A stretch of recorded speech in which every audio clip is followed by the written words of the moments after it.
Dans l'étude précédente, nous avons découvert que le roi du Nord représente la Babylone moderne, autrement connue sous le nom de papauté ou de romanisme. Et nous avons également vu que le roi du Sud représente l'athéisme ou la laïcité. Nous avons vu qu'à la fin des temps, la laïcité supplanterait le romanisme en tant que pouvoir de choix dans le monde d'aujourd'hui. Cependant, l'athéisme et la laïcité finiront par être vaincus et la papauté dirigée par le romanisme reprendra à nouveau le contrôle du monde. Mais comment cela se produira-t-il? Comment un changement aussi radical peut-il avoir lieu? Daniel 11 répond à cette question. Et aujourd'hui, nous allons examiner le verset 40 pour commencer à construire le tableau de la façon dont tout cela va se dérouler. Puisque nous savons déjà que le roi du Nord est le romanisme et que le roi du Sud est la laïcité, lisons Daniel 11h40 et utilisons ces mots. Il est dit que le romanisme viendra contre la laïcité comme une tempête avec des chars, des cavaliers et de nombreux navires. Question. La papauté a-t-elle des chars, des cavaliers et de nombreux navires? Évidemment que non. Les nations du monde ne se battent plus avec des chars et des cavaliers. Et si elles essayaient, ce serait évidemment un désastre absolu. Alors pourquoi Dieu inspirerait-il Daniel à écrire sur des cavaliers et des chars alors qu'il parle de la fin des temps où nous aurons des mitrailleuses, des avions de chasse et des chars? Ne manquez pas cela. Lorsque Daniel est inspiré à écrire, il faut que cela ait un sens pour les lecteurs de son époque et de tout le temps. Voici donc le secret pour comprendre ce que cela signifie. Nous devons simplement comprendre ce que le tourbillon, les chars et les cavaliers signifiaient pour Daniel et pour la Babylone antique, et nous saurons alors ce que cela signifie pour la Babylone moderne. Et l'une des façons dont nous pouvons interpréter ces symboles est de lire Jérémie versets 7 et 13 qui dit « Le lion est monté de son buisson, et le destructeur des nations est en marche. Il est sorti de sa demeure pour désoler le pays, et tes villes seront dévastées, sans habitants. Voici, il monte comme des nuées, et ses chars sont comme un tourbillon, et ses chevaux sont plus légers que les aigles. Malheur à nous, car nous sommes dépouillés. » Et voilà.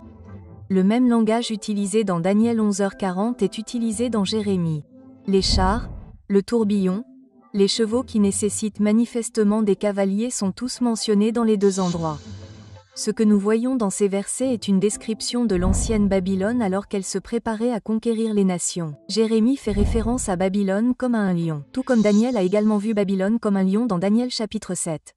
Alors que l'ancienne Babylone était en train de conquérir, sa puissance militaire a été mise en évidence par Jérémie avec des chevaux, et les chars, ainsi que la rapidité de leur conquête, sont également mis en évidence comme un tourbillon. Cette conquête antique sert en quelque sorte de parabole sur la manière dont la conquête de la Babylone moderne ou du roi moderne du Nord va se dérouler. Vous pouvez également trouver ce symbole dans le chapitre 1 de Habar qui fait référence aux Babyloniens comme aux Chaldéens. Il est dit, « Car voici, je suscite les Chaldéens, cette nation amère et impétueuse, qui marchera à travers le souffle du pays, pour prendre possession de demeures qui ne sont pas à elle. Ils sont terribles et redoutables. Leur jugement et leur dignité procèdent d'eux-mêmes. Leurs chevaux sont plus rapides que les léopards, et plus féroces que les loups du soir.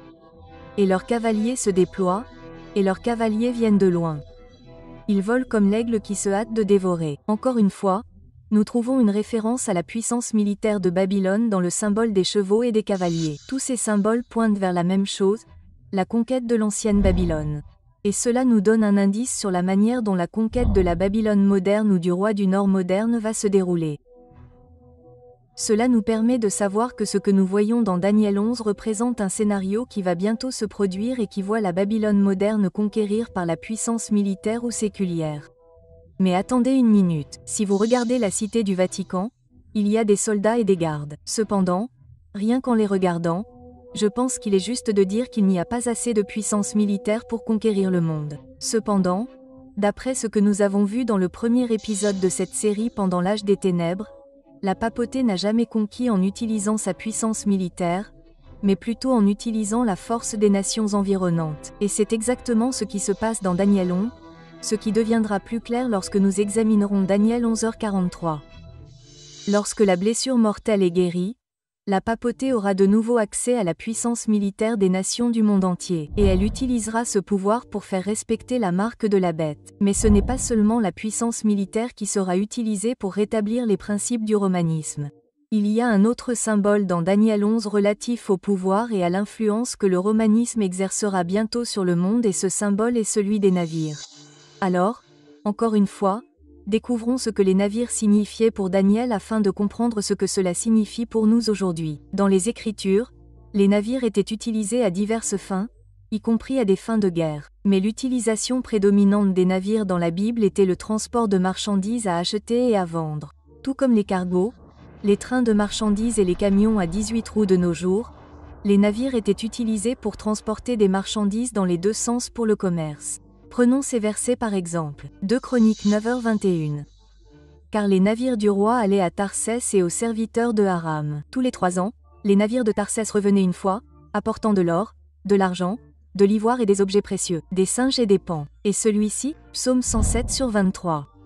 Ceux qui descendent sur la mer dans des navires, qui font du commerce sur les grandes eaux. Proverbe 31/14. Elle est comme les navires marchands. Elle apporte sa nourriture de loin. Et je ne peux pas m'en empêcher. Regardons-en un autre. Certainement, les îles m'attendront, et les navires de Tarse les premiers, pour ramener tes fils de loin, leur argent et leur or avec eux, au nom de l'Éternel, ton Dieu, et du Saint d'Israël, car il t'a glorifié. De l'or, de l'argent, de l'ivoire, des singes, des paons, et dans le cas du dernier verset, les navires servaient à amener leurs fils de loin. Et si vous ne l'avez pas compris, cela représente le travail. Ce que nous voyons dans ces versets, ce sont des biens et des services, des marchands et des affaires. Dans 2 Chroniques, les navires transportent de l'or, de l'argent, des singes et des paons, également appelés animaux ou animaux, bêtes. Et dans Apocalypse 18, c'est exactement la même chose. Les marchands sont là, les marchandises sont là, même les chars sont là.